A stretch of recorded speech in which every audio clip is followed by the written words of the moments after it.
اور میرا ہدیہ کیا ہے؟ بس میری درخواست یہ ہے کہ جب بھی میرے سبق سنو، جب بھی میرے بیانات سنو، میرے لیے دعا کر دیا کرو۔ اتنا تو کرو گے نا بھائی، انشاءاللہ اتنا تو کر ہی سکتے ہو۔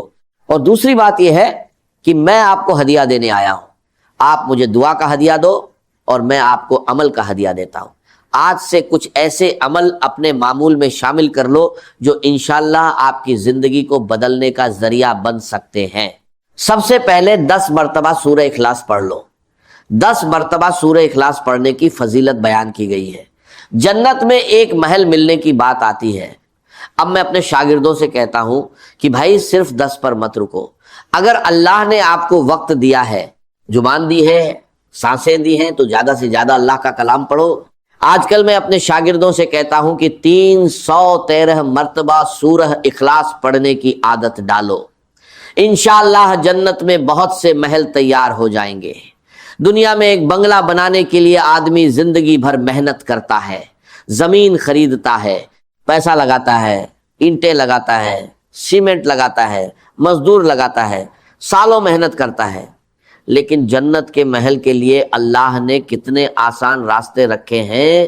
اور بھائی دنیا کا بنگلہ یہی رہ جانا ہے، آدمی چاہے کتنا بڑا مکان بنا لے ایک دن اسے چھوڑ کر جانا ہے، لیکن جو عمل اللہ کے لیے کیا وہ آخرت میں کام آئے گا۔ اسی لیے دنیا کے مکان کے ساتھ آخرت کا مکان بھی بناتے رہو۔ 313 مرتبہ سورہ اخلاص پڑھنے کی عادت ڈالو، اور دوسرا ہدیہ ہے 313 مرتبہ درود شریف پڑھو، چھوٹا والا درود شریف پڑھ لو۔ صلی اللہ علیہ وسلم، صلی اللہ علیہ وسلم، صلی اللہ علیہ وسلم۔ 313 مرتبہ درود شریف پڑھنے کی عادت ڈالو۔ جب زبان پر درود آئے گا تو دل میں نبی کریم صلی اللہ علیہ وسلم کی محبت پیدا ہوگی۔ انسان کی زندگی میں سب سے بڑی دولت ایمان ہے، اور ایمان کے ساتھ نبی کریم صلی اللہ علیہ وسلم کی محبت ہے۔ تیسرا ہدیہ ہے 313 مرتبہ استغفار پڑھو۔ استغفر اللہ، استغفر اللہ، استغفر اللہ۔ اللہ سے اپنے گناہوں کی معافی مانگو۔ انسان ہے، غلطی ہوتی رہتی ہے، کبھی زبان سے غلطی ہو جاتی ہے، کبھی آنکھ سے غلطی ہو جاتی ہے، کبھی کسی کا دل دکھا دیتے ہیں، کبھی کسی کی برائی کر دیتے ہیں۔ اس لیے استغفار کو اپنی زندگی کا حصہ بنا لو۔ اللہ سے کہو، یا اللہ میں کمزور ہوں، مجھ سے غلطیاں ہوتی ہیں، تو مجھے معاف فرما، میرے گناہوں سے درگزر فرما، میرے دل کو پاک کر دے، میری زندگی کو اپنی اطاعت والی زندگی بنا دے۔ اور چوتھا ہدیہ جو میں نے نیا شروع کیا ہے، 100 مرتبہ سورہ فاتحہ پڑھنے کی عادت ڈال دو۔ سورہ فاتحہ میں اللہ کی حمد بھی ہے، اللہ کی عبادت کا اقرار بھی ہے، اور سیدھی راہ مانگنے کی دعا بھی ہے۔ اس لیے سورہ فاتحہ کو صرف پڑھو نہیں بلکہ دل لگا کر پڑھو۔ جب پڑھو تو یہ سوچو کہ میں اپنے رب سے بات کر رہا ہوں، میں اپنے رب سے ہدایت مانگ رہا ہوں، میں اپنے رب سے سیدھا راستہ مانگ رہا ہوں۔ تو 4 ہدیے یاد رکھو بھائی۔ 313 مرتبہ سورہ اخلاص، 313 مرتبہ درود شریف، 313 مرتبہ استغفار، 100 مرتبہ سورہ فاتحہ۔ ان کو اپنے روزانہ کے معمول میں شامل کر لو۔ اس کے بعد اللہ تعالیٰ سے دعا مانگو، اپنی جائز حاجت مانگو، گھر کے لیے دعا کرو، اولاد کے لیے دعا کرو، روزی کے لیے دعا کرو، بیماری سے شفا کے لیے دعا کرو، قرض سے نجات کے لیے دعا کرو، اپنے ایمان کی حفاظت کے لیے دعا کرو۔ اور ایک بات یاد رکھو، دعا صرف پریشانی میں نہیں کرنی، دعا خوشی میں بھی کرنی ہے۔ جب اللہ نے دیا ہے تو شکر کرو، اور جب اللہ نے آزمایا ہے تو صبر کرو۔ صحیح حدیثوں میں فضیلتیں آئی ہیں کہ سورہ اخلاص کی بڑی اہمیت ہے۔ حضرت عمر رضی اللہ عنہ سے حضور صلی اللہ علیہ وسلم نے سورہ اخلاص کی فضیلت بیان فرمائی۔ حضرت عمر نے پوچھا کہ اگر میں 10 مرتبہ سورہ اخلاص پڑھوں تو جنت میں ایک محل ملے گا؟ آپ نے فرمایا ہاں۔ حضرت عمر نے کہا کہ پھر میں بہت سے محل بناؤں گا۔ آپ نے فرمایا بنا جتنے بنانا ہو تجھے۔ اب بھائی سوچو، دنیا میں آدمی ایک مکان کے لیے کتنی محنت کرتا ہے، اور آخرت میں اللہ کے یہاں کتنی بڑی نعمتیں رکھی گئی ہیں۔ اس لیے اپنے وقت کو بیکار مت جانے دو۔ موبائل پر گھنٹوں ایسی چیزیں دیکھنے کے بجائے جو آخرت میں کام نہیں آئیں گی، کچھ وقت اللہ کے ذکر کے لیے نکالو، کچھ وقت قرآن کے لیے نکالو، کچھ وقت درود کے لیے نکالو، کچھ وقت استغفار کے لیے نکالو۔ اور ایک بات بتاتا ہوں، دیکھو یہ مسجد ہے ہماری، اس کے 4 کونے ہیں، ہر گھر کے تقریباً 4 کونے ہوتے ہیں. میں کہتا ہوں کہ اپنے گھر میں صبح اور رات آیت الکرسی پڑھ کر دم کیا کرو. گھر کے ماحول کو قرآن اور ذکر سے روشن رکھو. آیت الکرسی پڑھو اور اللہ سے اپنے گھر کی حفاظت کی دعا کرو. اپنے گھر میں نماز کا ماحول بناؤ. قرآن کی تلاوت کرو. بچوں کو بھی قرآن سناؤ. اپنی بیوی کو بھی اچھی بات سناؤ. ماں باپ کی خدمت کرو. انشاءاللہ جب گھر میں اللہ کا ذکر ہوگا تو دلوں کو سکون ملے گا. گھروں میں جو لڑائیاں ہوتی ہیں ان میں کمی آئے گی. گھروں کی پریشانیاں کم ہوں گی اور محبت کا ماحول بنے گا. لیکن بھائی صرف وظیفہ پڑھ لینا کافی نہیں، اپنے اخلاق بھی ٹھیک کرنے ہوں گے. میں آپ کو 3 نصیحتیں دیتا ہوں. اگر زندگی میں ٹاپ بننا چاہتے ہو تو ان 3 باتوں کو یاد رکھو. ٹاپ 1 بننا چاہتے ہو تو خاموش رہنا سیکھو. ہر بات کا جواب دینا ضروری نہیں ہے. ہر بات پر بحث کرنا ضروری نہیں ہے.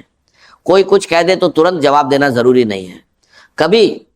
کبھی خاموشی انسان کی سب سے بڑی طاقت ہوتی ہے. ٹاپ 2 بننا چاہتے ہو تو بدتمیزی کا جواب بدتمیزی سے مت دو. کوئی آپ کے ساتھ برا ویوہار کرے آپ اپنا اخلاق مت چھوڑو. کوئی آپ کو غصہ دلائے تو آپ اپنے غصے کو کنٹرول کرو. کوئی اونچی آواز میں بات کرے تو آپ اپنی آواز نیچی رکھو. اور ٹاپ 3 بننا چاہتے ہو تو کوئی آپ کے ساتھ اچھے اخلاق سے پیش آئے آپ اس سے بھی اچھے اخلاق سے جواب دو. یہ 3 نصیحتیں اپنی زندگی میں عمل میں لے آؤ. انشاءاللہ بہت سی لڑائیاں ختم ہو جائیں گی. لڑائیاں کہاں ہوتی ہیں؟ ہر آدمی چاہتا ہے کہ میں بڑا بنوں. ہر آدمی چاہتا ہے کہ میری بات صحیح مانی جائے. ہر آدمی چاہتا ہے کہ میری بات پہلے سنی جائے. لیکن بھائی زیادہ بولنا کمال کی چیز نہیں ہے. خاموش رہنا کمال کی چیز ہے. زیادہ کھانا کمال کی چیز نہیں ہے. کم کھانا اور اپنے نفس کو کنٹرول کرنا کمال کی چیز ہے. اسی لیے روزہ رکھا جاتا ہے. روزہ صرف بھوکا رہنے کا نام نہیں بلکہ اپنے نفس کو کنٹرول کرنے کا نام ہے. اسی طرح زبان کو بھی کنٹرول کرو. ہر بات بولنا ضروری نہیں ہے. ہر بات آگے پہنچانا ضروری نہیں ہے.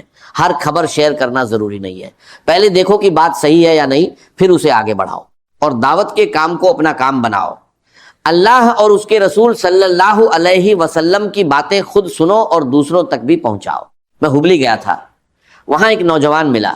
اس نے کہا کہ آپ کا سبق میں بہت سے لوگوں تک پہنچاتا ہوں. اس نے کہا کہ میں آپ کے سبق بہت سارے لوگوں کو بھیجتا ہوں. اللہ نے اسے مال دیا تو اس نے کئی موبائل تک خریدے تاکہ وہ آپ کے سبق آگے بھیجتا رہے. اب بھائی یہ جذبہ ہونا چاہیے. آپ کے پاس اگر کوئی اچھی بات پہنچتی ہے تو اسے صرف اپنے تک مت رکھو. اپنی بیوی کو سناؤ. اپنے بچوں کو سناؤ. اپنے بھائی کو سناؤ. اپنے دوستوں کو بھیجو. 2 منٹ کا سبق ہے تو 2 منٹ نکال لو. 4 منٹ کا ہے تو 4 منٹ نکال لو. 5 منٹ کا ہے تو 5 منٹ نکال لو. اتنا وقت تو ہم روزانہ موبائل پر ویسے ہی خرچ کر دیتے ہیں. تو کچھ وقت اللہ کی بات سننے کے لیے بھی نکالو. اور اب میں آپ سب کے لیے دعا کرتا ہوں. اے اللہ، جس اللہ نے ہمیں یہاں جمع کیا ہے تو ہم سب کو اپنی رحمت میں شامل فرما. ہمارے گناہوں کو معاف فرما. ہماری خطاؤں سے درگزر فرما. ہمارے ماں باپ پر رحم فرما.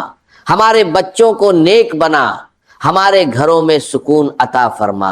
اے اللہ، جن کے گھروں میں لڑائی ہے وہاں محبت پیدا فرما. جن کے گھروں میں پریشانی ہے وہاں آسانی پیدا فرما. جن کے گھروں میں بیماری ہے انہیں شفا عطا فرما. جن پر قرض ہے ان کے قرض ادا فرما.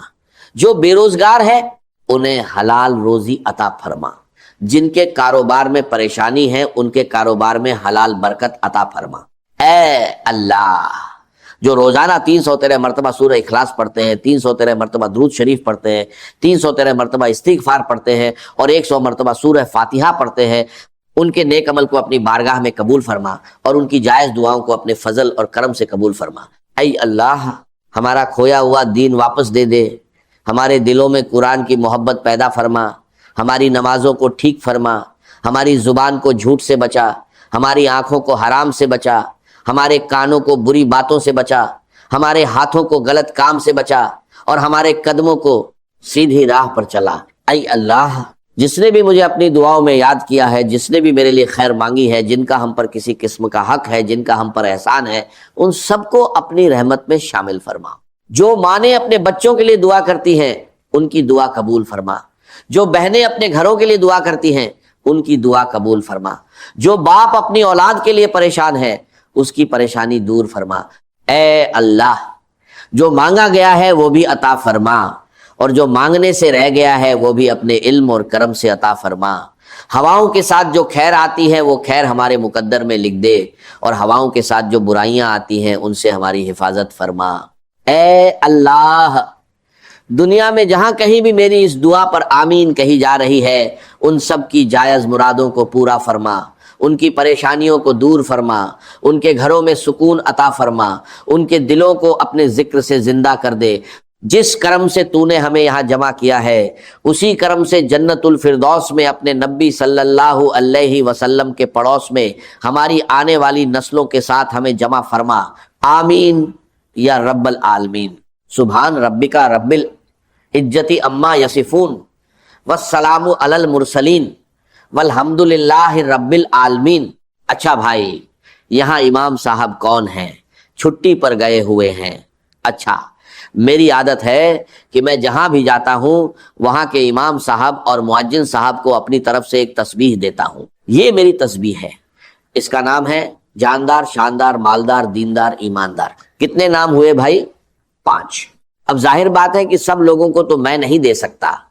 جس مسجد میں جاتا ہوں اس مسجد کے امام اور مؤذن اس کے حقدار ہیں، اور جس کے گھر میں مہمان بن کر ٹھہرتا ہوں اپنے میزبان کو بھی دیتا ہوں۔ الطاف بھائی، یہ تسبیح آپ پہنچا دینا، امام صاحب کو میری طرف سے دے دینا اور کہہ دینا کہ یہ میری طرف سے محبت اور یادگار ہے، اور آپ لوگوں کو میں سلام کر لوں، آپ مجھے سلام کا جواب دے دو۔ السلام علیکم ورحمۃ اللہ وبرکاتہ۔ اللہ تعالی ہم سب کو اپنے فضل اور کرم سے قبول فرمائے، ہمارے گناہ معاف فرمائے، ہماری زندگی میں برکت دے، ہمارے گھروں میں سکون دے، ہمارے دلوں کو اپنے ذکر سے زندہ کر دے، ہمیں دنیا اور آخرت دونوں میں کامیابی عطا فرمائے۔ آمین یا رب